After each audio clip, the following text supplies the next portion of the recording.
Bakit lumiliit ang mga kidneys? Ang average na haba ng kidney ay nasa 10 to 13 centimeters.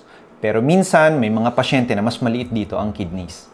Kapag meron kang chronic kidney disease or CKD, unti-unting lumiliit ang mga kidneys dahil sa patong-patong na damage na natatamo nito sa loob ng mahabang panahon.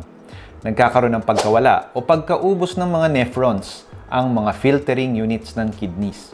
Napapalitan ng fibrosis o scarring o mga peklat ang mga namatay na tissue o laman ng kidneys. Kasamang nagkakapeklat ang mga glomerulus o yung network ng mga maliliit na ugat sa mga nephrons. Ang tawag dito ay glomerulosclerosis. Pag nagpeklat ang mga ugat sa kidneys, mas konti na rin ang dumadaloy na dugo sa mga ito, kaya lalong namamatay ang kidney at nadadagdagan ang pagliit.